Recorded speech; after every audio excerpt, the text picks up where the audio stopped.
Welcome to Innovating Leadership, Co-Creating Our Future. I'm your host, Maureen Metcalf, founder and CEO of the Innovative Leadership Institute. I am delighted to have joining us today, Carolyn Buck Luce. She's a strategist, executive coach, and author of the recently published book, Epic, The Women's Power Playbook. Today, we're going to be talking about creating a future by design, not default. So, Carolyn, thank you so much for joining us. Oh, you're so welcome. What a great thing to talk about. And write about. Let's jump in then to your leadership journey. What were some of the biggest inflection points you faced that got you from high school as an activist to now an author of a brilliant book? Leadership starts really early.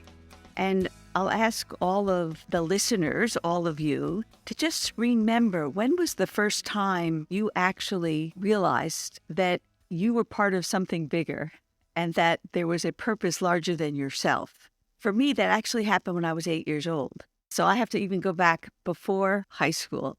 But it was 1960. John F. Kennedy was running for president. We were in the middle of a Cold War. I remember hiding under my desk because of atomic bomb drills or hiding in your locker as if that would help you.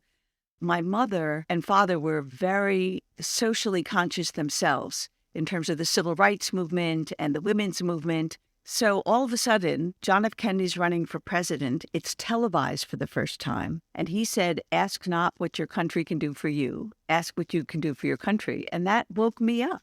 I thought he was talking to me. Leadership really started then because I was like, reporting for duty, sir. And then I needed a plan. Now what? And the farthest that I could think was 10 years later when I'd be 18 and going to college, leaving home.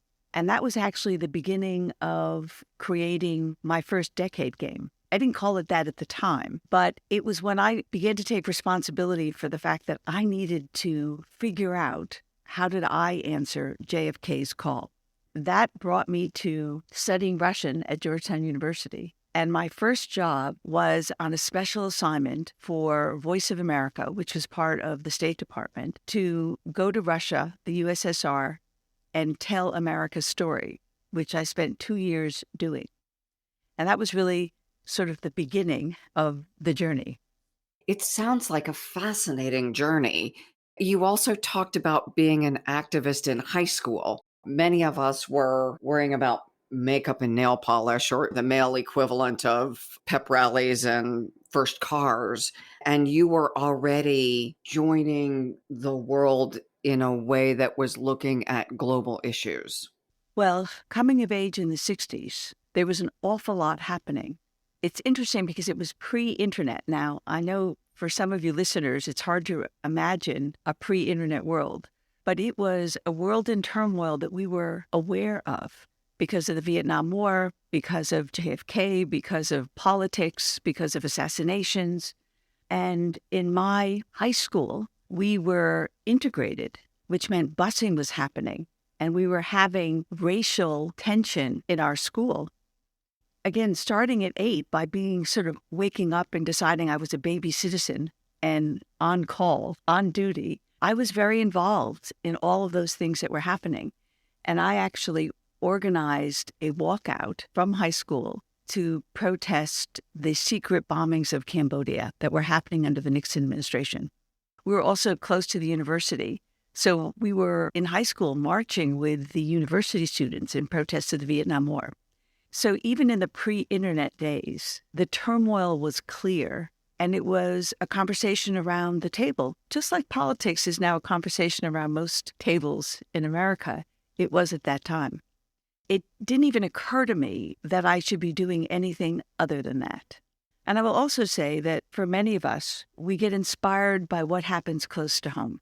My mother was one of only 2 women in her law school class at the University of Chicago in the 40s. And she, in the county that we lived in, upstate New York, she was leading every President Johnson Great Society program. She was the executive director of the War on Poverty, the Crusade for Opportunity. So it just was a natural thing for me to do my part. And I think that's the question for leaders, which is, what's the job? What's the job?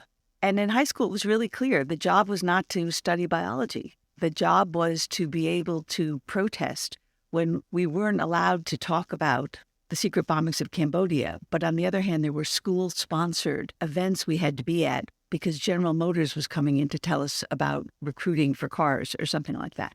So I think it just came naturally.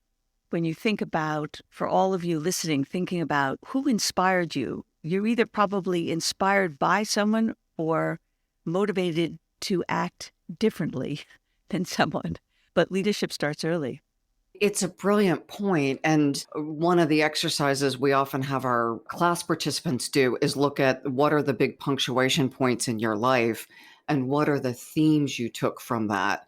And I hear really strongly the importance of leadership, leading your own life, leading the community. And as that expanded for you even early, leading in a global context, what do you say for yourself is the role of leadership? Well, that's a big question, Maureen. Sorry. Well, first of all, let me just say that I believe we're all on a journey of leadership. And I don't talk about leadership just in work. I think the desire to be a leader at home, at work, and in the world is what we as humans do. That's what we listen to because we're listening, whether we know it or not, to some call, some purpose that's larger than ourselves. And then there are different times that we get a different understanding of what it looks like. So let me give you an example. Let's go to that first job in the Soviet Union. I want you to imagine I had a life-size American home. 10,000 Soviet citizens would come through it every day. And there were 20 of me, 20 Americans who were there to talk about America. And at any point in time, I might have 200 or 300 people around me. Sort of imagine sort of Epcot or something like that, some kind of an exhibition. And we had been briefed. I was like a walking Sears catalog in terms of knowing dates and prices and all sorts of things to explain about America. But what I realized going into a closed society, that no one was going to listen to what I had to say if they didn't trust me. And that I had maybe 60 seconds, maybe 90 seconds to be able to establish some type of personal connection, some type of heart-to-heart connection, not head-to-head connection, in order to create a field of trust so that they would even believe anything I had to say. Because I was on a mission, tell America's story, spread détente, let them know that we want peace. So what does a leader do? A leader has to establish trust. And that can only happen in a heart-to-heart. There is no transformation in the information. So that was, for example, a big aha as I began to understand, so what do leaders do? That was the beginning of your career. Now, decades later, you've gone through this, starting at 8 to 18, the decade game. Then you did presumably 18 to 28. Tell us about how that has looked for you and give us also a little more information about what is the decade game. One of my favorite topics. So the decade game starts with being able to actually articulate your purpose. Now, this is interesting. Probably the most important question in your entire life is the hardest to answer. Why are you here? So the decade game starts with being able to articulate purpose. Now, the way I try to explain it, and I got it when I was 8, although not necessarily in these precise words. For me, purpose is your theory of how the world gets better, that you believe you are called to make your unique contribution.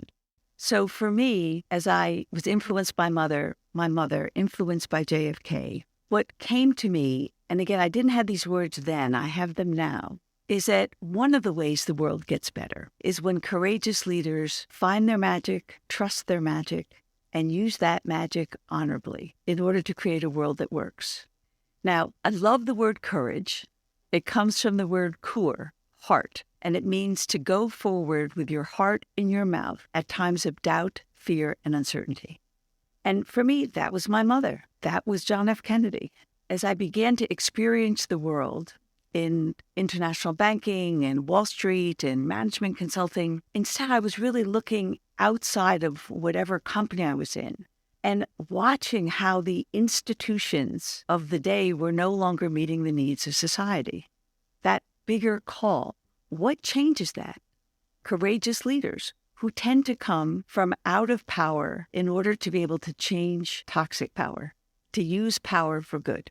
So each of us has a purpose. We might not be able to land it, but chances are you knew it when you were 5 or 6 or 7. Maybe it was around justice. Maybe it was around fairness. Maybe it was around equality. But there was probably something that broke your heart or moved your heart or made you pick your head up and say, wait a second, that's not right. I should do something about that. So the decade game starts with identifying your purpose, and that doesn't change decade by decade by decade. What does change is what's my mission? And that requires you to imagine 10 years in the future and answer a very simple question. Wouldn't it be cool if I knew myself and was known by the people who love me and the people who count on me as, and then you come up with an absolute, wonderful, iconic, evocative job description. Maureen, do you remember playing Mad Libs? A little bit. I haven't played many games. Well, so let me explain it.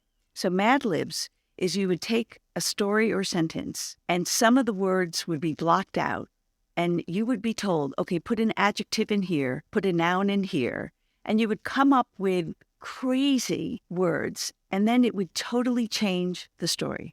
Okay. So the decade game has you come up with a Mad Lib, an avatar to answer the question, wouldn't it be cool if I knew myself and was known by the people who love me and the people who count on me as? And then you come up with a wild adjective, a fantastic noun, a compelling verb, a targeted object, and an epic outcome. So, for example, at 60, I retired, matriculated. We had mandatory retirement at my consulting firm, EY. I was a partner. I was leading $1 billion healthcare business. I was the global leader for healthcare at EY. I matriculated at 60. And I set a game for myself for 70, that wouldn't it be cool if I knew myself and was known by the people who love me and the people who count on me as an organizational shaman, inspiring humans to live epic lives. Organizational shaman, inspiring humans to live epic lives. Now, I had no idea what that meant. I'd never met a shaman. But once you set an intention and imagine it, your brain thinks you did it. That's why visioning is so powerful. To envision a future of your becoming, if you were able to spend 10 years leaning into being the leader you long to be at home, at work, and in the world all at the same time, how would you be known? And then you have your leadership instructions. So immediately on day 1 of the game, I would say, no matter what choice I was facing, I would say, what would the organizational shaman inspiring humans to live epic lives do here? So, for example, the week after I matriculated from EY, I got remarried. Instead of having a honeymoon on a beach in Fiji, I didn't think an organizational shaman would do that. So instead, my husband and I climbed Kilimanjaro on our honeymoon because I thought, well, I'll learn something about that. The decade game is about leaning into your purpose and then defining what's next in your leadership.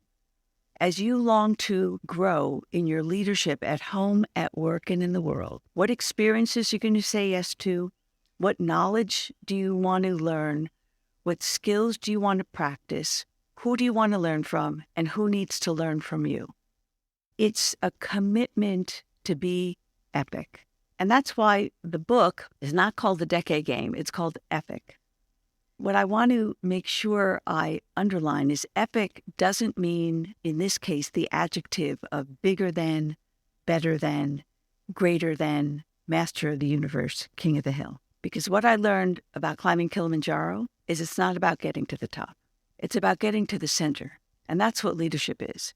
It's getting to your center of gravity, of knowing that you are on purpose intentionally and that you are connecting to the power that's inside you and they're using that power for good. I also climbed Kilimanjaro. So as you're saying that, I'm thinking secretly, yes, yes. And for me, it was also about getting to the top. But I had this sentiment that and I don't talk about this publicly because it does sound a little woo-woo maybe, that I was only going to make it to the top of that mountain if the mountain would allow me, because there were so many ways that I could not do it. I'm not a phenomenal athlete. When I did it, I was working at Accenture, so long hours, management consulting. I think I just left and started my own firm. So it was also a huge transition for me. And it was also an inside journey. What am I doing past the consulting firm? Who am I being? Not just how do I get to the top, but who am I being in the context of my life? Wow, I am so happy to hear that you had that similar experience. You know, the mountain was a shaman for me. And I'll tell you a quick story, which you'll really appreciate, which helps people who haven't climbed Kilimanjaro get a sense of this.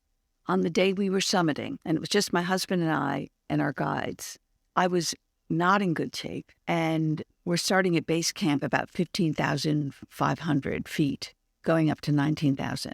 And I was stopping every step. And I was trying to do it through my heart. And I had turned such a shade of gray. My husband says, this is not what you want your new bride to look like. And he finally said, stop, Carolyn. You're going to have a heart attack here. You got to stop. And we've got to reassess. We don't have to go to the top. We're going so slow that by the time we get to the top, it'll be dark to get down. That's not good. He said, Carolyn, I want you to look inside you and find the part of you who knows how to do this. And if you can't find that part, let's go down. And I went inside and reflected. And then I realized that I had two things that could help me, and the mountain had the other. I had my breath, and I had my quads, which are the largest muscle group. And the mountain had gravity. You have to imagine that we're on this incredibly steep slope, that all I had to do was take a breath, fall into the mountain in terms of a lunge, meaning using the mountain's gravity, and then just stand. Breath, fall, stand. Breath into a lunge with the gravity of the mountain, and then just stand up. And I lunged for 2 hours without stopping, and we got to the top. And that was the power of recognizing that we all have a part of us who knows what to do. The term epic that I wanted to share is epic actually means a long-form story of daring to do. It's a saga. You know, we talk about the Iliad, the epic of the Iliad, or the epic of the Odyssey. It's a long-form story of daring to do. And for leaders, it's not just daring to do, which is important. It's also daring to be afraid, daring to unknow, daring to be vulnerable. I'll tell you another real inflection point for me about learning about leadership. Going back a decade, the decade game 50 to 60. So at 50, I was the head of corporate development, all of the alliances, investments, and partnerships at EY. I'm looking at 60, mandatory retirement. I didn't want to retire and be known as a retired partner of an accounting firm. So I set my decade game for 60. Wouldn't it be cool if I was known as a consigliere for public and private leaders? So I'm doing my decade. I'm having a great time, very powerful. And at 56, my husband at the time gets a call from our doctor and is told he has 3 months to live. He turned to me. He was an amazing man, a great minister in New York City. He turned to me and he said, Carolyn, I'm the battlefield. You're the general. Go do your work. The good news is he lived 3 years instead of 3 months. So he was able to get done a lot of what he wanted to accomplish. He was able to finish the book he was writing, wrote another book, was able to do a victory lap. But we had 1,000 families in our congregation, children. He had a mother. I was spending a lot more time on my own spiritual journey, committed helping my husband die well, ministering to the congregation who loved him, his children, his mother. And in those 3 years, it was the best 3 years of my business. Why? Because I was showing up more vulnerable. I was asking for more help. I was trusting the universe more. I was taking myself less seriously. I was creating space for others. This daring to do and daring to be, knowing that this journey of leadership, you're on the job from the moment you get up to the moment you go to sleep. Doesn't make any difference what you're doing. And what you learn in one venue is critical for the next. It all works together. Thank you for sharing your story about your husband. And I'm sorry about his passing. As you were talking about vision, one of the things that strikes me is for me, it is as much about what I'm growing and becoming or stepping into my own potential as it is the impact I make in the world. And so often, I think when people write vision statements, I'm going to be the global partner or the biggest or the best, which is an important part. But there's also the sense of the inside, whether you call it spiritual or whatever terms, because I realize our listeners have a range of terms for that. That inner evolution to be the person that is the best version of Maureen. Yeah, absolutely. Then there's the doing. Transformation is an inside job. And so I'll tell you a little bit more about the decade game. So it turns out there's 87,600 hours in a decade. If you sleep 8 hours a night, which I'm a big proponent of, that leaves 50,000 hours and change. And the decade game is about taking responsibility for being the CEO, what I call the Chief Experience Officer, and the CIO, the Chief Investment Officer of your decade. And as the CIO and the CEO, you've got time, trust, treasure, and talent to invest. And you can invest it in 5 different areas of focus. You know, if you follow the Malcolm Gladwell coined the term, the 10,000 hours. It didn't come from Malcolm Gladwell, but 10,000 hours. So in the decade game, you've got 5 what I call domains of mastery, each one worth 10,000 hours. It starts with self. What's the inner work? What's your sense of self? What stories are you going to let go of? The stories of I am not enough or I am too much that no longer serve you. What's your relationship with your body, your self-care? That's 10,000 hours. The next domain of mastery is your relationship on a one-on-one basis with the people you love. For some crazy reason, it's hardest to be your best self with the people you love the most. What's that work that you haven't yet done so that when you show up as your best self, you give them the invitation and permission to be their best selves? So what's that work with your children, with your parents, with your siblings? The third domain of mastery is what some people call their job. I don't call it their job because your job is the becoming in all areas. Their job is getting to that decade destination. So I call that your craft. So no matter what they're paying you to do, how are you going to hone it into a thing of beauty that has your unique fingerprint on it, that only you can do, Maureen? This podcast, for example, it's a thing of beauty that only you could do because you're bringing all of your magic to it, and no one's got your magic. The fourth domain of mastery is a learning pillar, or maybe it's an unlearning pillar. How do you say yes to be curious about the world and follow your passions without having to have any goal associated with it? Maybe it's to be an amazing traveler. Maybe it's to practice art. Maybe it's to learn another language. Maybe it's to cook. Because innovation happens at the border of what you know and what you don't know. And then the last domain of mastery is contribution, which is who are the other masters out there who don't have your gifts, but have a similar purpose as you, where you want to be able to be all in what I call your 4 W's, your wealth, your wisdom, your work, and your worldly connection, as a free and available contribution to others. So as you can see, what we're talking about is an integrated model of leadership, of growing in leadership at home, at work, and in the world, all in service of a purpose that has been with you since you've been a little girl. So what's your purpose, do you think, Maureen?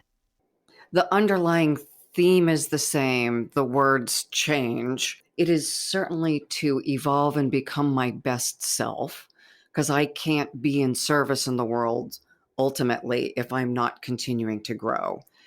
And then the second piece is to create or help others evolve to be future ready leaders. And future ready is a new term for me and for us. But this idea that we're experiencing such massive change in our world, leaders are the biggest leverage point, and effective leadership will create a future for your 8 grandchildren and those who will come beyond. And ineffective leadership will potentially leave a planet that is less habitable than what we have now for future generations is something that seems incredibly irresponsible. I can only make that contribution in the world by continuing to grow myself and modeling and doing podcasting and helping leaders in my role with my craft to make decisions and take actions. But also, it's the being, it's the modeling the being, it's having a conversation like this that shares not what a blog post would be that's all polished and perfect, but the things I'm struggling with now. How do I own my own shortcomings? I'm also working on the unlearning. And where do I own my choices, the bad ones? It would be much more pleasant to blame someone else for some things that went wrong recently.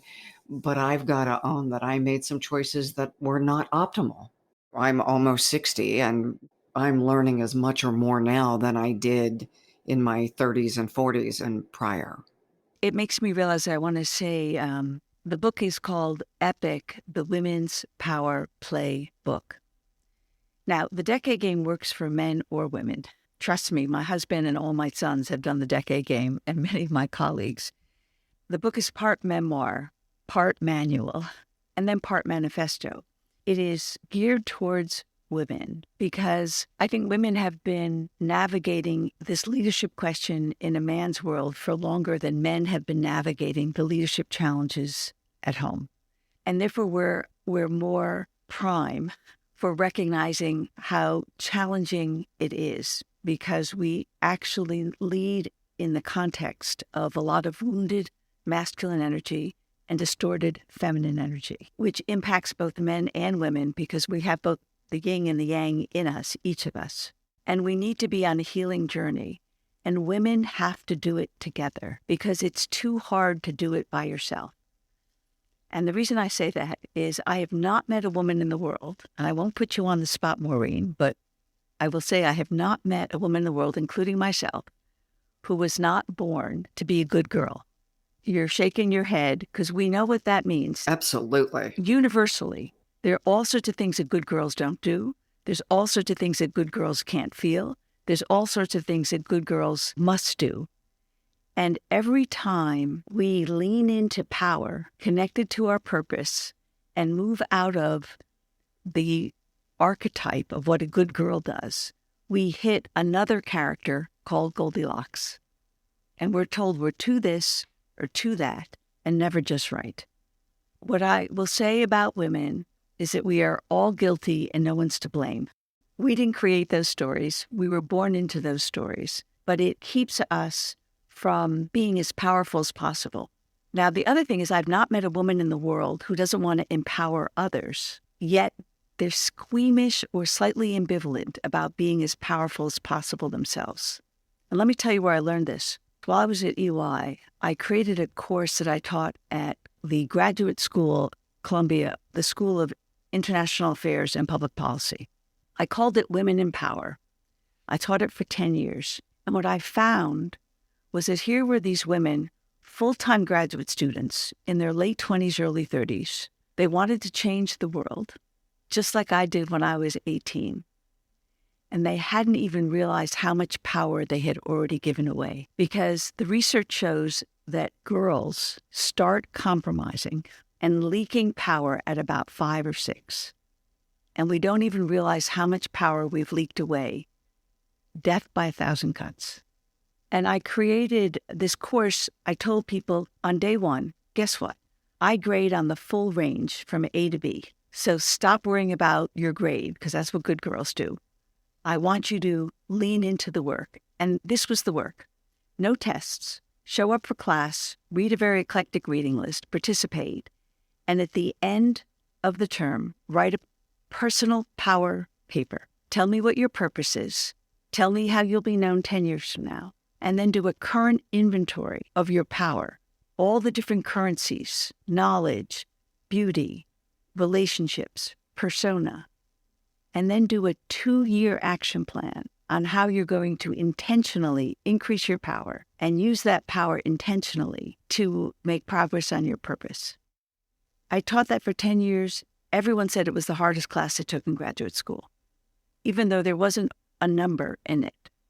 This journey of becoming is actually a journey of retrieval, of actually becoming your original self, connecting to the original instructions, which is use your gifts and dreams for good. There's another parallel here. I taught innovative leadership at OSU, Ohio State. Similar, what's your purpose? What's your vision? Where are you going to be as you start your career? Where would you like it to go? And engineers took it because they thought it would be easier than engineering, at least less time consuming. And I had them do things like meditate. And the only guidance was drinking is not considered meditating. You can meditate in the shower. You can meditate sitting. You can meditate walking. You just have to be sober. Even something like that for 5 minutes a day was tough. I think every one of them at points wished they were back in an engineering class. And to really amplify your point that this inner work is challenging and crucial for all of us. I love the extension of adding power into that reflection, especially as women. And as you're talking about it, this thing I'm working on now is very much about giving away my power to other colleagues. There are places where I need to own that it's my company. Too much empowerment for others on the team means I'm abdicating. Even at 59, my relationship to power, I'm still leaking. I'm not a colander, but I'm not a complete bowl. We're all guilty and no one's to blame on this one. We're in a bigger story that we're trying to sort of navigate and work through. What I want to share is another challenge we have is, first of all, yes, it's how do we reclaim our power and then know how to best use it. But then the other nuance is you're turning 60. I just turned 70. There are different phases of your life that also impact this question, what's a leader's role now? Anyone listening who has children, you know that your job with your little ones is different than your job as they get older. One way to think about phases of life is we have childhood, adolescence, adulthood, and there are different stages of adulthood. And then from there, you have elder and eventually essence. And you can't get to essence from warrior, which is one of the phases of adulthood. You own your company, you're in charge of the family, you're the breadwinner, you're the warrior in the world, top of your game. You can't get to elder from adolescence. You've got to go through all these stages. And each decade requires you to have an understanding of that shift. So, for example, my 60 to 70 decade was, I think, my first decade of elderdom. And part of what I needed to understand about power is how do I change my relationship with ambition? So how does ambition shift so that it doesn't show up as rock star, which is important in the warrior phase, but it shows up as servant, which is age appropriate for elder. I've now created my game for 70 to 80, on the heels of some medical diagnoses that are concerning. I have a new theme for the 70 to 80 decade, which is how do I change my relationship with time to not be in the past, not be in the future, but really know how to be totally in the present. So even the understanding of power, and power, by the way, is not good or bad. It's just a current. It's like electricity or water. But to be able to have this question, how do I stay powerful, not give my power away, but use my power in an age-appropriate way that is connected to my purpose? It's a nuance. It keeps changing. One of the things I say is every decade can be your best decade yet. If you can be in integrity for what you know the work is, and then feel good that you've done the work well. For me, source of suffering is when I don't know what my job is, when I don't know how do I do that well. And that tends to be at times of transition, growing your company, new members of your family, things happening, and it requires you to say, okay, what's my job now that's the most generative that I can be, that's in integrity with who I am? What does your next decade look like? I heard change relationship to time. Are you moving to essence? And what does that mean? You never know when essence is going to come. But I've had the experience of both my father dying in my arms and my late husband dying in my arms. And so I have a sense of where I want to be when that happens. Light as a feather, no cares in the world, having done an incredible victory lap in my head. So I think this second decade of elderdom is getting prepared for essence. My mother's 94, so I'm not planning to go anytime soon. It's being able to get comfortable that it's now all about my presence. It's not about production and it's not about performance. My greatest contribution is showing up present with my presence. That's where the wisdom is, and that I can back away from performance and production, which is very hard to do. I mean, it's easy to say, but very hard to do. I've never met a sale I didn't like. I've never met a challenge I don't want to take on. And the beauty of the decade game is you've got all the time in the world to be able to lean into this new growth. When I made the decision back 60 to 70 that I needed to change my relationship with ambition, I first thought, well, I would have to kill the rock star in order to be the servant. And I didn't want to kill the rock star. I love the rock star. What I realized is, no, I don't have to kill her. I just have to decommission her. No way I can always go back to her. But she taught me what it feels like to have the light shine on me. And my job as an elder is to take that light, grab it, and shine it on others. So I have a decade game at 80. At 80, I'm giving you advance warning. At 80, I will know myself, and you will know me, as a generational restorer, naming the dances that are longing to happen. I'm not even sure what that means, but that's my inquiry. What would the generational restorer, naming the dances that are longing to happen, how would she show up for you? So you've gone from shaman to what is the term in your 70s? The 60 to 70 game was organizational shaman, inspiring humans to live epic lives. And now my 70 to 80 game is generational restorer, naming the dances that are longing to happen. You know, part of this is naming your superpower. We've all known that no one in the world has the same fingerprint as you. But with technology now, we know that no one that has ever walked on this planet has the same voice timbre as you and has the same eye pigmentation. That's why facial technology and voice technology work. So what does that mean? It means that nobody will see the world the way you see it. No one will voice their truth the way you know it. And no one can do what you can do. You are unique. You are epic. And to then say, then what is my gift? Because I said earlier, the original instruction, use your gifts and dreams for good. My gift is that I now understand is I see the dances that are longing to happen. This is what I am learning about leadership now, which is I can't make you magical. I can only say I see you as magical, and I will hold the space for you until that magic can come out and dance. I love the idea that it's generational and that you're seeing the magic in those around you, and that the rock star isn't entirely decommissioned. she may work a little less, but that you will be equally rock star in some ways in that role. One of the women I coach has given me a scepter and a crown just to remind me that I can call the rock star back anytime I want. And one of my colleagues gave me a magic Well, there wand. you go. Yeah, helping the magic emerge that is already there in our colleagues and our family members and our community members. We are not putting it there. It's there. They own it. They being all of our listeners, all of our clients, our colleagues. It is in the seeing and holding space that then others can see it and feel it. Right. And I won't take no for an answer. I will hold the space until you say yes. That's my work. What do you want our listeners to take away? We've got ideas of design thinking. We've talked about the decade game. We've talked about courage and epic. One thing strikes me, and then I'll ask the question again.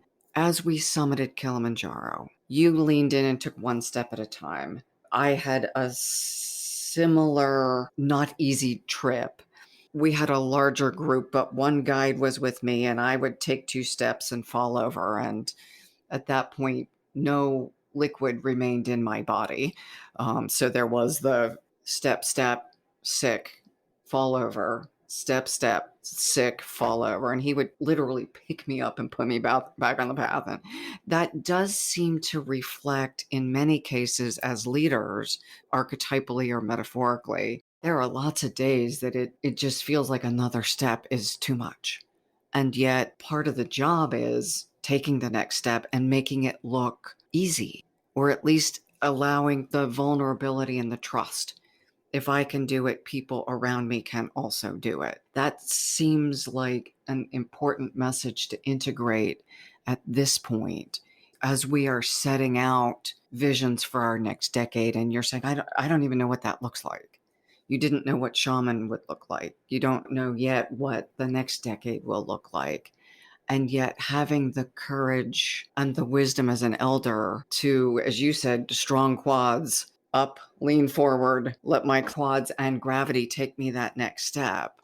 With that as one of the underpinning themes, and with an audience of people in leadership roles, what would you like leaders to be thinking about and taking away from this conversation? Yeah, you're bringing me back to that climb. Kilimanjaro actually means difficult journey in Swahili. You have to remember, I'm on my honeymoon now, climbing Kilimanjaro. And my husband, who is Rob Evans and is a master at creating group genius, he gave me a mantra. And I did this mantra over and over and over again, 10 hours a day in climbing.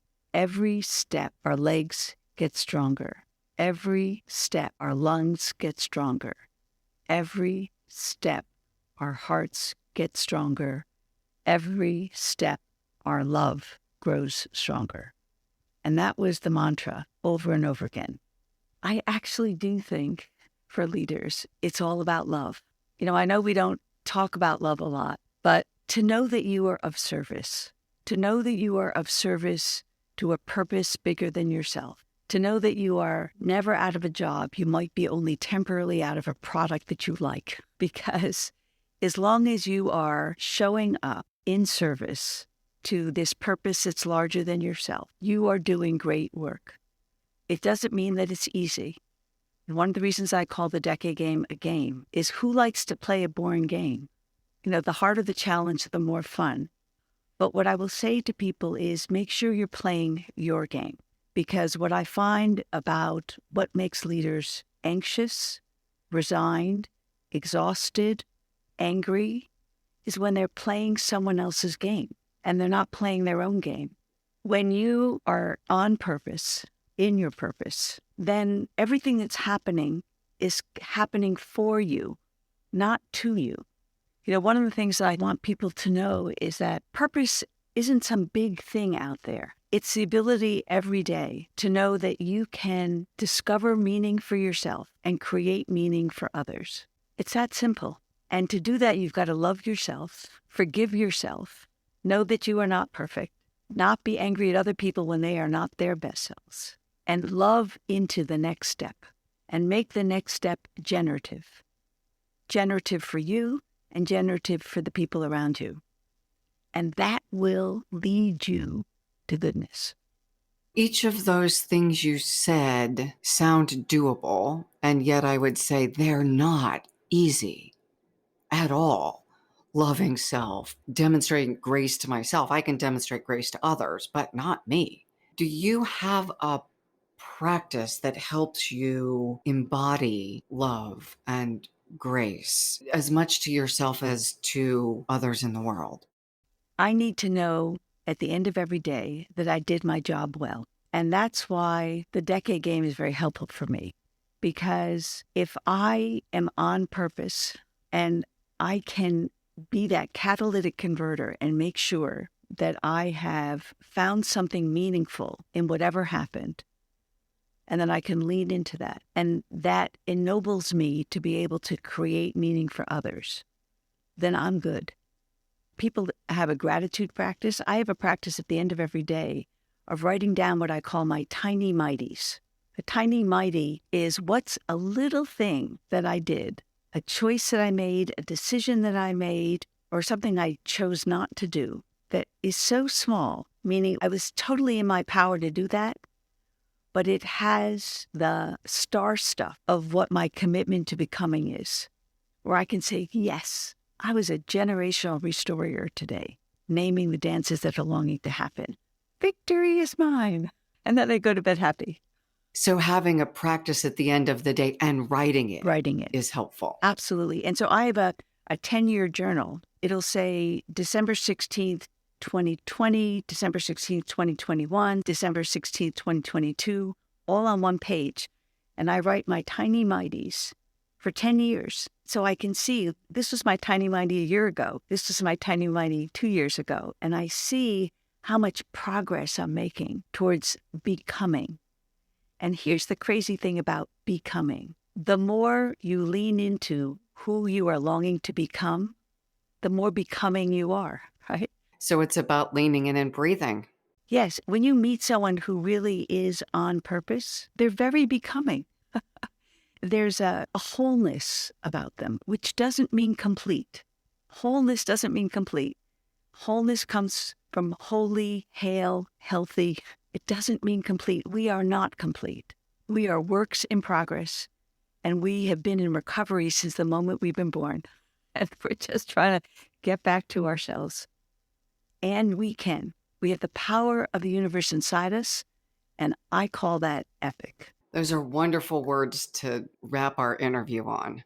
We have the power of the universe in us, and that is epic. So please share with our listeners the name of your book again and where they might reach you and where they might learn more about your book. So the book is called Epic, The Women's Power Play Book. You can find it on Amazon or Walmart or Barnes & Noble. You can also reach me at Carolyn@mydecadegame.com, and I will answer you. And if I could just add one other thing, I do teach twice a year a Decade Game Masterclass, and you can find more information on mydecadegame.com. Maureen, it might be perfect for you. Yes, it might very well be perfect for me. Beautiful. Thank you so much, Carolyn. For our listeners, thank you also for joining us. There's so much wisdom that I'm not able to summarize it at this point. Thank you. Like us, follow us, share Carolyn's information. And if you want to learn more about innovative leadership, please find us at innovativeleadership.com and also on LinkedIn and our newsletter.